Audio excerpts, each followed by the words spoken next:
What's going on, guys? It's K-Dub here with another episode of CryptoZombie. Welcome back to the channel. Hope you're having an excellent start to your weekend as Bitcoin continues to get bought up on all of this selling pressure. We still are seeing an incredibly boring monthly start to November. Now, what I want to talk about specifically in this video is the fact that we are actually finally getting to the end of this potential breakdown pattern. This should be happening at the latest early next week. I want to let you know what we can expect from the price of Bitcoin. Another thing we need to look at is what the whales are doing right now. Are big whales selling? Are they buying? What's going on in the background? This could give us a hint as to what this next Bitcoin move happening within the next several days should have in store. I do want to discuss that. I also want to talk about more high net worth individuals very interested in Bitcoin. Another big namer just converted some of his gold into Bitcoin. Also, the fact that we have the mayor of New York, the mayor of Miami, as well as some professional athletes who are demanding to be paid in Bitcoin. There are a lot of things happening right now in the background, as well as much interest, of course, in the altcoins. And in today's video, I want to talk about specific altcoins that I have always embraced throughout the years that I've been in the crypto space. They've always provided very good returns long term, especially in a bull market. And I'll let you know exactly what altcoins those are towards the end of the video as well. And if that sounds good to you, well, you know what to do. If you're not subscribed, definitely consider it. Make sure if you are subscribed to turn on the bell notification so you get these updates immediately. Sometimes they are a little bit time sensitive. And without wasting any more of your precious time, let's have a look at the Bitcoin chart. So as I said, we are putting in a bit of a boring monthly candle. In fact, this is what they call a doji because it's essentially just, it looks like a plus sign, which means that we went up, we went down, but we're still just staying right here in the middle. Now, I have drawn two major trend lines to have a look at. Now, some people are anticipating a Bitcoin pullback.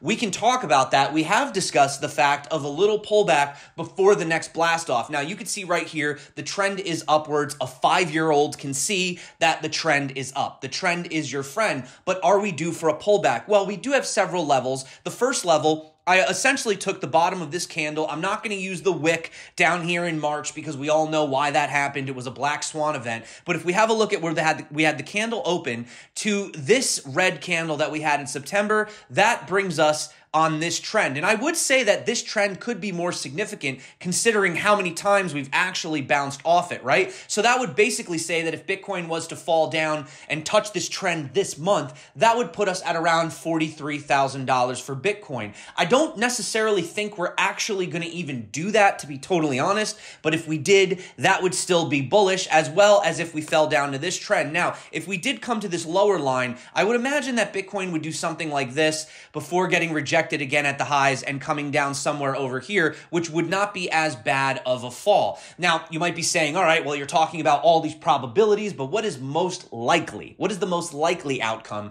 that is going to happen? And that's what I'm going to look at today. Also, having a look at this whale data. But first, I wanted to talk about Michael Van de Poppe. Now, he is an analyst, a crypto analyst, if you guys follow him over on Twitter, and he says that 64,000 is sort of the level that he's looking for. Once we break 64,000 the next time, he says that that is the springboard that's going to launch Bitcoin higher. And then he says once we have that breakthrough, it will be absolutely convincing that we are going to higher levels. Now, he does say we are still in the chop between 58 and 64, so we are looking for that 64 level. He says once we break that, the next resistance zone would not hit until Bitcoin had cleared around 72,000. November was already expected to be a month of extremes, including a return to the mid 50,000s, which I've been saying for weeks. 55,000 is not out of the cards. In fact, in a way, it would almost be more healthy if we did have that quick retrace, get bought back up, and then continue. But he says that he is seeing a potential $98,000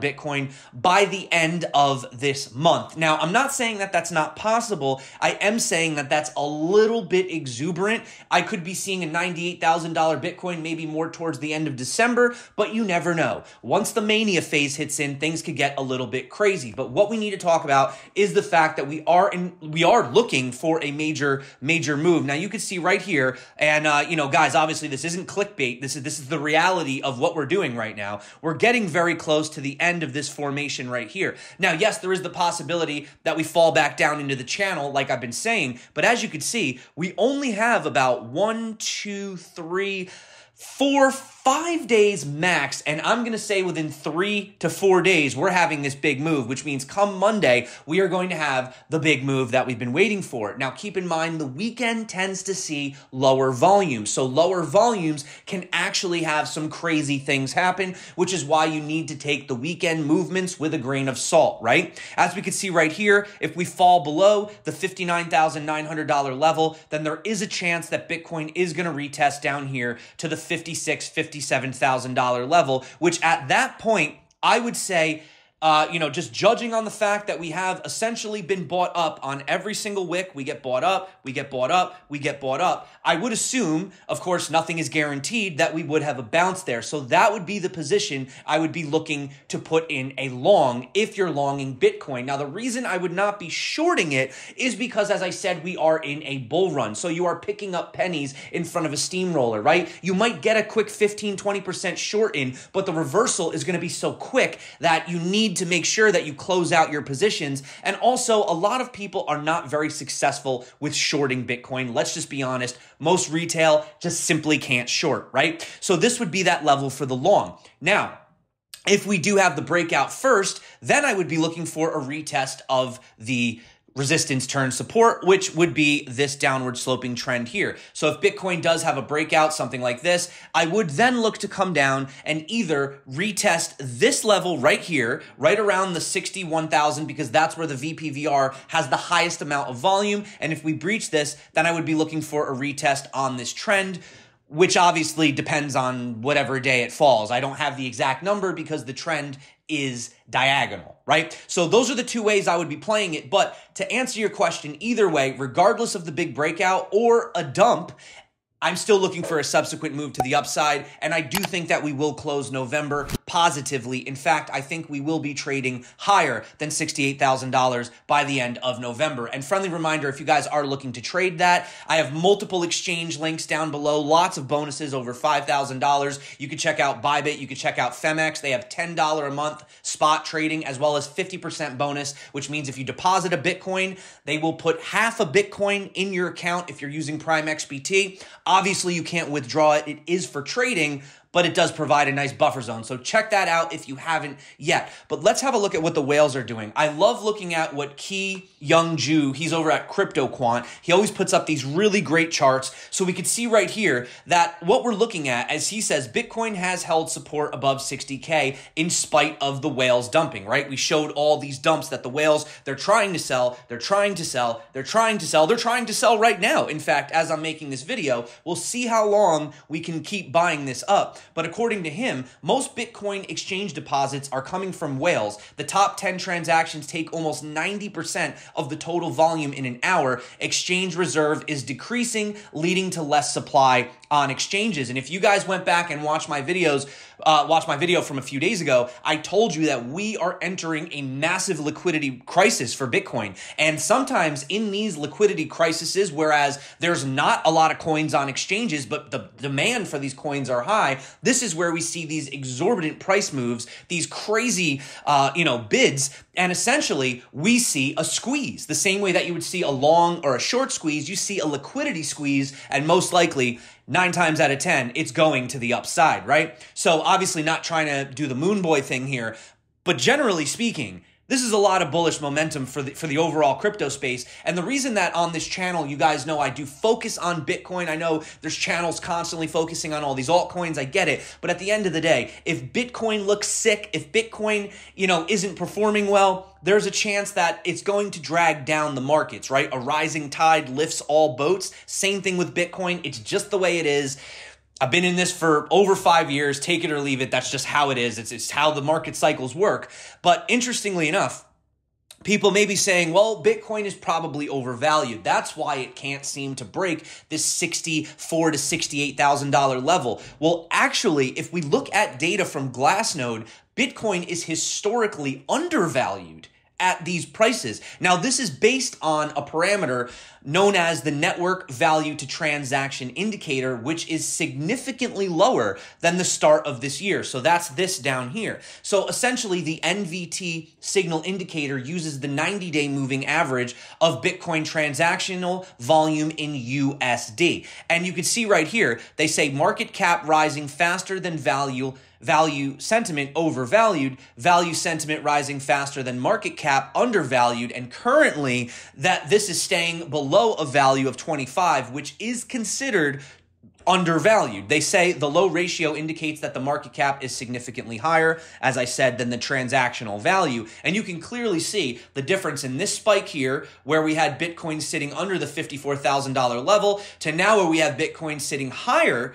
than the $54,000 level. In fact, we're sitting above 60,000 at the time of making this video, and yet we have the value settlement rising factor extremely low. I mean, you can see this happening right here. So everything is signaling towards more people hodling, essentially taking it off the exchanges. You're seeing whales selling, but you're seeing it get bought back up, and you're seeing stability overall in the price. Some of the lowest volatility we've seen for Bitcoin in months, which is in fact attracting heavy investors, high net worth individuals. And yes, we have another member of the Bitcoin fan club, and that is Jeffrey's global head of equity, who has reduced his gold exposure while increasing the percentage of Bitcoin holdings. He believes that traditional finance establishments such as banks should focus on blockchain and leverage technology instead of waiting for it to cause a major disruption. This guy's name is Christopher Wood, and he says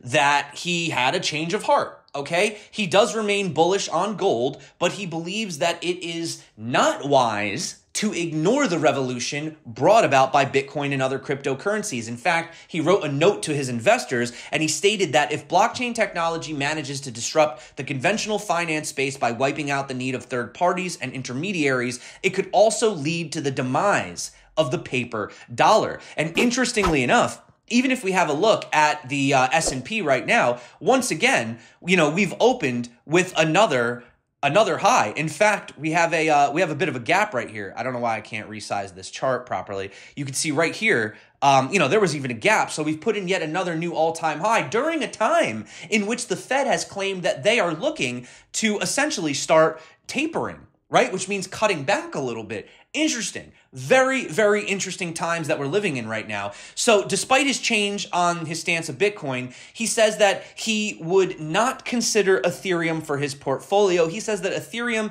has not proven itself as a store of value asset. That's a little bit subjective.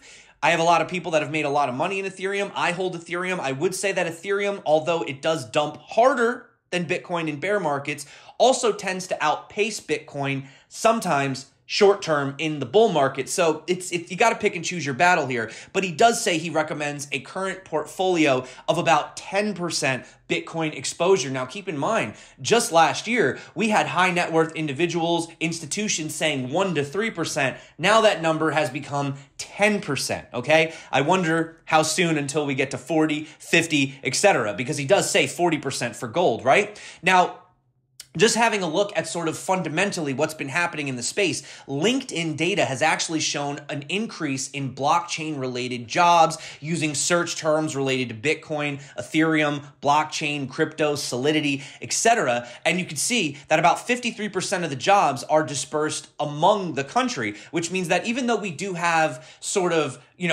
bigger amounts in Austin, Denver, Salt Lake City, New York, Miami, etc., we also are seeing that overall, it's just a general interest from the US, especially now that we've started to see multiple influential people start to want to accept Bitcoin rather than dollars for their paychecks. Now, we had the mayor of Miami, we had the mayor of New York City, as well as the quarterback of Green Bay Packers and a few others I can't think of right now, demanding to be paid in Bitcoin. In fact, both mayors are looking to receive their next 3 paychecks in Bitcoin, or if they can't, they're going to do an instant conversion to Bitcoin anyway, right? So Peter Schiff commented on this because why not? Why not look at the other side of the coin, pun intended. Good old Peter Schiff. If you guys don't know who Peter Schiff is, he's pretty much the biggest gold bug, missed out on terrible, terrible gains by refusing to invest in Bitcoin at $1, $10, $1,000, and, you know, probably going to...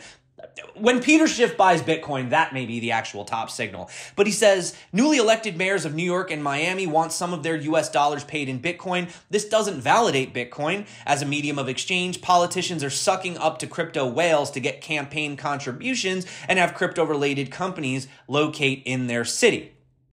Obviously, you know, let me know how you guys feel about that. That's his opinion. But Rich Rogers, I love this response. He says the most valuable companies on the planet today emerged from the internet revolution. The most valuable companies this century will emerge from the Bitcoin revolution. The internet removed costs from our information networks. Bitcoin removes costs from our financial networks, right? So get on the wagon or get left behind. It's not stopping. This is the new norm. It's only going to become more normal, more accepted across the board. And we already know that Bitcoin and Ethereum are both not securities. So yeah, not really much else to say about that. Hope you get some Bitcoin, you know, before it's too late. Now, speaking about altcoins, I did say I wanted to go a little bit into altcoins today, although I do want to squash a rumor. So American grocery store chain Kroger has denied claims that it will be accepting Bitcoin Cash. I don't know how this rumor started. They will not be accepting it. And yeah, the Bitcoin Cash debate, not even something I'm going to bring up today. If you're interested in Bitcoin Cash, do your own research, look into it. For me, it's not for me. It may be the real vision of Satoshi, but for me, guys, the original Bitcoin is where it's at. That's where I stay with the longest chain, the most original, you know, just do your research, but this is not a true story. But if you hold Bitcoin Cash, hey, that's your thing. I got no problem, right? It's a free market. You can own whatever you want, but inevitably, we have seen a drop in this Bitcoin dominance. Now, this is kind of like the last line of defense here. I mean, just drawing right here, you could see we've had 2 touches on this trend line, and a trend line is officially a trend line when you have 3 points of contact. We do, in fact, have 3 points of contact. So this could show that once Bitcoin gets down to about 41% to 40%, we might see a short-term reversal. Whereas the altcoins have been rallying, it may switch into Bitcoin, maybe just for a couple weeks or so. We might not see the altcoins perform if this does happen. Now, if Bitcoin does break below this level, then this may be the first time in history that we've actually seen the price falling this, the dominance falling this low for Bitcoin percentage. And, you know, historically speaking, when we do get levels that low for Bitcoin dominance, it often is the end of the bull run. Now, this is just historically. It doesn't have to happen. But I am saying when you do see the altcoins where every day you're waking up and it's nothing but just, you know, 2x gains or 80% gains day after day after day after day, and Bitcoin dominance is dropping and dropping and dropping and dropping, that's actually not a good sign for the overall market. That does mean that, historically speaking, the market is coming to an end. So believe it or not, if you are invested in altcoins, I actually think right now it would be good to see Bitcoin have a little bit of a bounce, maybe the altcoins cool off for just a little bit, or even just have Bitcoin pull back, altcoins pull back, some of the dominance shift back into Bitcoin, and then we can kind of recycle continue the cycle. Recycle the cycle. I mean, it does kind of recycle itself, right? Human emotions never change. Fear and greed never changes. But that is something to note. Also, we are maintaining the overall altcoin cap above the breakout. So to summarize, everything essentially is looking quite healthy. Ethereum looking quite healthy. I did mention that we do have a possibility of Ethereum coming down, maybe retesting in this blue zone between 3,600 and 3,800. That for me is a strong buy. If I see Ethereum down at 3,600, I am going to be buying more Ethereum. For me, there's the chance it could go down to the legacy trend, but a discount's a discount, right? You go into a grocery store, you know, your favorite thing you're buying is 30% off. Are you going to wait till it goes down to 50%? No, it's a pretty good deal. I mean, what if it goes back to regular price? Or what if inflation hits and it goes up, right? So definitely that's how I would play that. And talking about some of my favorite coins. So it's not really specifically a type as far as, this coin or that coin. My favorite coins, especially to hold long term, which always have continued to make higher highs for the most part, given the development, is layer ones. Layer ones are so incredibly important to the space. They are literally the network that all of these tokens and all of these contracts and all of these NFTs and all the DeFi is based on. Currently, right now, obviously, Ethereum, number one as far as a layer one. But we've talked about multiple layer ones on this channel. I told you specifically in my video from last year that I was focusing on Kusama and Polkadot both. They have both performed amazingly. In fact, we were talking about Kusama down when it was only $5 and obviously eGold, Elrond as well. So layer one. So you're looking at things like Solana, Polkadot, Cardano, right? Things that are going to have other aspects built on because they're going to have the biggest network activity. They're going to have the biggest network value, and they are the safest plays, right? So when looking to allocate a portfolio, and I'm not telling you what to do with your portfolio, I'm just telling you this is my opinion, always Bitcoin is the highest allocation.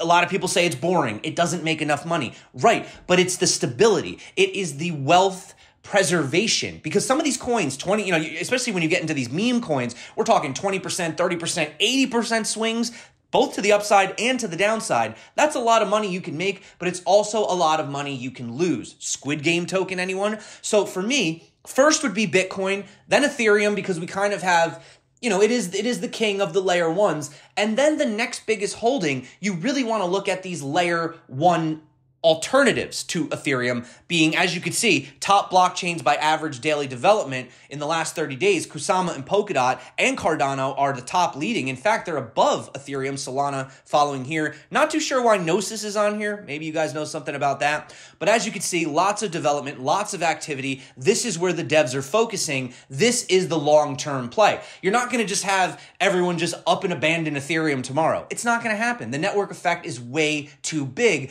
And if you know what the Lindy effect is. So the Lindy effect, if you've ever seen the curve, I don't have the chart right now, Google Lindy effect. Essentially, in a nutshell, if something has survived for a certain amount of time, the chances of it surviving for that same amount of time increase the longer it remains, doing what it's doing. So just to put it in a nutshell. So Bitcoin for 12 years has gone up and to the right, and continued to do returns of 3.5x even if you buy at the all-time high. Considering it's been doing this for 12 years, the chances that it will do it for another 12 years are very high, according to the Lindy effect. It's a very general summarization, but that's why layer ones are not going out of style. They're not going out of fashion. They're not going to be a trend. They're here to stay. They are the backbone of the blockchain, of the networks, which is why go over to CoinGecko, look at layer ones, and there you go, okay? Or smart contract platforms, they might be listed as. So that's that. And finally, to end on some gray news for the day. So those are my favorite types of coins, and they always have been and they always will. Layer ones, smart contract platforms, right?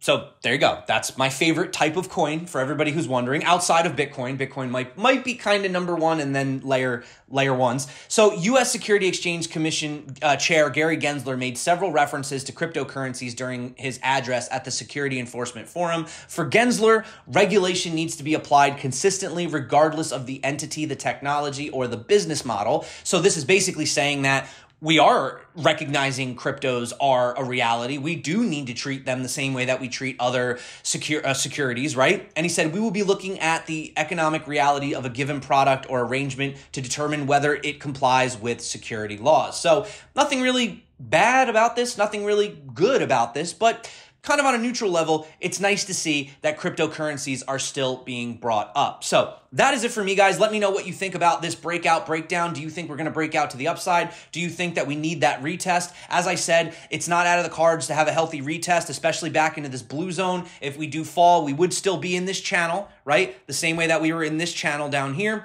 Nothing really has changed. Still a lot of bullish momentum to the upside. Still a lot of opportunities. However, if there is a potential pullback, that could be the opportunity for a lot of these altcoins, for a lot of these layer ones. If you guys are looking into different layer ones you're looking to buy or whatever it is you're looking to do, not financial advice from my end, but that could be the opportunity if you do have some dry powder on the side. So that is it for me today. Thank you so much. I hope you guys enjoy your weekend. Of course, I will be back tomorrow, but that being said, still enjoy your weekend. Thank you so much for coming back to the channel. Do hit that subscribe button. If you enjoy this content, drop a like. I do appreciate it. I love to read all your comments below. I try to get back to as many as I can. Sometimes it's difficult. There are literally hundreds of comments on these videos, but I do try my best. Thank you so much, my friends. My name is K-Dub. This is CryptoZombie. And of course, if you haven't seen these videos popping up right here, right now, take your finger, click them, take your mouse, click them, check them out. That's it for me. Stay crypto. And of course, peace out.